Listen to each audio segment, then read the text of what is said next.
Welcome back. Hindi man sila nakapasok sa finals ng UAP Women's Volleyball Tournament, proud pa din ang USC Tigresses sa na-accomplish nila this season. Nakabalik ang Tigresses sa semifinal round for the first time in 4 years at nakuha ang respeto ng kanilang mga kalaban. At kasama natin ngayong gabi ang dalawa sa kanilang Tigresses, sina EJ Laure at si Rondina. Girls, welcome to The Score. Thank you for joining us. Good evening. Yeah, nice to see you all smiles. Naka-recover na kahit paano. It's a grabe yung journey ninyo this season. I can imagine the challenges, ups and downs. Pero simula natin sa simula. Nung pumasok kayo sa season 79, ang dami na nagbubulong-bulungan. Mukhang ito na rin yung year na makakabalik ang UST sa Final Four. Ang laki na expectations ng community. Sa inyo, as a team, kamusta yung goal ninyo? Mayroon bang pressure na ito na, talagang kailangan maka-Final Four tayo? Kamusta yung start ng season na to? Sige. Hindi po, I mean, for us, kami naman po, kasi nag-play po kami na, nakalaro po kami sa iba't ibang liga. I mean, outside po, Right. like mga pro league po, mga ganun. And nag-Thailand din po kami, so parang marami kaming nakuhang experience, like, yun. So, parang masasabi nila sa mga tao or sa mga taong, ay sa mga, parang nakikita nila na kaya namin, ganito, ganyan. Humihinog na talaga. Parang, based opo, on experience din kasi. Hindi lang Opo. porket, you know, third year na kayo, second year na kayo sa team, parang ganon. Parang Okay. madami kaming nakolekta. Right. Kasi since iba-iba yung team namin na napasukan. So, ayun po. Yun That's po from isa. the perspective ng outsider. Opo. Pero sa inyo, as a group, as players, as sisters in this team, anong napag-uusapan nyo na start ng season? Anong mga mindset ninyo coming into the season? Yung mindset namin this season is kailangan talaga namin mag-Final Four. Okay. Kasi, syempre nung Shakies, diba, parang maganda naman yung performance namin nun. Then, sa feeling din namin before pa mag-start na makakapasok talaga kami sa Final Four. Alright. Although alam natin, hindi naging madali. Magaling kayo, gumaling din yung mga kalaban. Ang dami naghabulan. Yes, Towards the end, I remember the last few games na kailangan yung mapanalo. Grabe talaga yung nangyari. Kamusta yung pakiramdam in those last few games bago matapos yung elimination round? Nung wala pang may kasiguruhan kung sino makakapasok sa Final Four, kamusta yung mood ng team?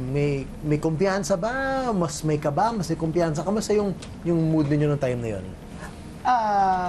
Parang inisip, always ko lang po kasing sinasabi sa kanila or always kaming nag-uusap Okay. na dapat ganito yung gawin natin para, kasi nag-stick lang po talaga kami sa goal namin na meron kaming ganitong tatrabahuin para makuha namin yung goal. And yung mood po is parang lahat talaga nag-isa para parang gusto namin may mangyari this season. Yeah. Kaya yun po yung outcome ng Yun yung kumarga sa inyo. Opo. Yung fans ng UST, and I've said this before, even in basketball, ibang klase talaga. I mean, it's hard to explain. I mean, not to put the other fans down, pero there's something different about the unity ng fans ng UST and yung school pride talaga. Kamusta yon para sa inyo bilang support every season? And lalo na this year because sabi nga ni Cici, ramdam din nila na panahon na na umangat sa Final Four. Kamusta yung fan support this season? Parang nung una, parang konti-konti pa lang sila. Pero nung Lasal na Final Four game namin, parang hindi namin in-expect na sobrang dami na lang pupunta. Yeah. So, syempre sa amin, nakaka-overwhelm yun kasi nabalik na din namin ngayon yung ganong grabing crowd. Right. Well, let's talk about that Final Four game. Grabe yung drama ng larong yun. And you had your moments, obviously, na kahit talo to, I'm sure maalala nyo to for the rest of your careers. No? Grabe yung moments na yun. Unahin natin yung lumamang kayo ng third set, ang ganda ng lamang nyo, and then natapilok ka na naman. Anong naisip mo muna nung napilok na naman siya, ito na naman? What first went through your mind na nakita mo siya bumagsak? Syempre nasaktan po ako. Okay. And Yun, timing, no? nasaktan po ako din. And sa isip ko, oh my God, parang, ayun, kasi sobrang dikit na rin kasi yung laban. May momentum na kayo. Oo. Lumamang pa kayong third set. Yan. Oo. And parang, allow me to say this po. Go ahead, yes. Kasi parang nagka-issue rin din dyan. Yeah. Kasi in-interview po ako. Okay. And parang tinanong po ako na ano yung naging feeling ko nung Yeah. nakita ko siyang bumagsak.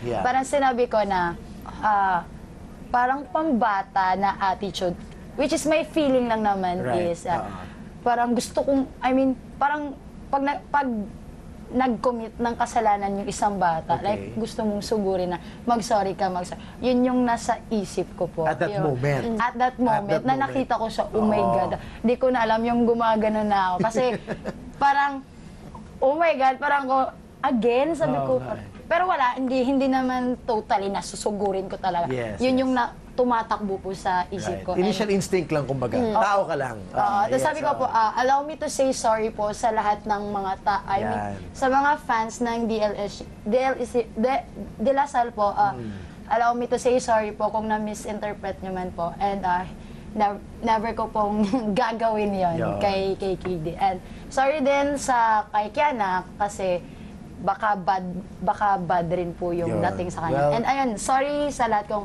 na-misinterpret nyo po lahat. Well said. I congratulate you for the maturity and the courage to say that. Not everybody is able to do that. I no? know po. Okay, for you, nasaktan ka na naman. Ano naisip mo? Ito na naman. Na-injure na naman ako. Nangyari sa NU. And then, here we go again. Was it the same ankle? Yeah. Same ankle pa man din. Okay. Anong pumasok agad sa isip mo?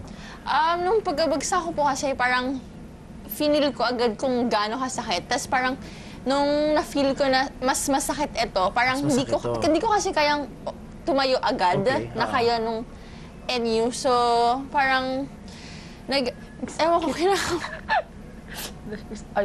sobrang hindi ko alam kung anong gagawin ko. Tas Tumulong pa yung daddy mo. Yeah. That didn't happen during the NU No, time, hindi no? po. And now your dad was there. Layo ng tinakbo niya. Nasa imagine mo, nasa top second row siya.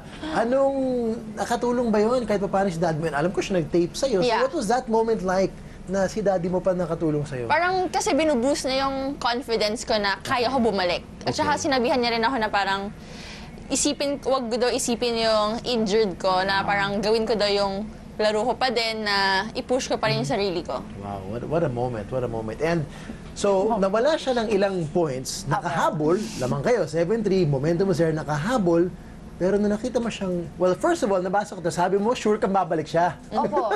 Okay. How sure? Kasi lumilingon ka ba? How did you know na kaya niya to, knowing na mas masakit pa nga daw? Kasi inisip ko na po yung NU game namin. Tumayo nga siya ng NU game, kaya pinagpag niya lang. Okay. Pinagpag. Pero nung nakita ko, ito kaya pa to. Sinabi ko sa sarili ko, kaya pa niya. So yun, parang inisip ko na dapat makaipon kami ng puntos para if ever man makabalik siya. Then, ayun, May pagkalingan ko, ayun, tumalon na. Kaya, ayun, wala lang, never, parang tumalikod lang ako, kinakailangan kong makabawi para sa kanya. And sabi ko, mamaya, tatalon din yan. Tapos, ayun na, nung napasok na po yun sa isip ko, ala na po, nag-sub na po Grabe. siya.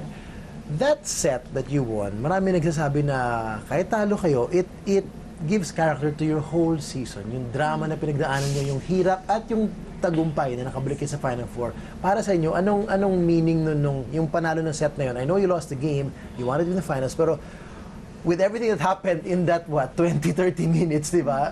Anong, looking back, ano masasabi mo about what happened? Paano nyo nakuha yun?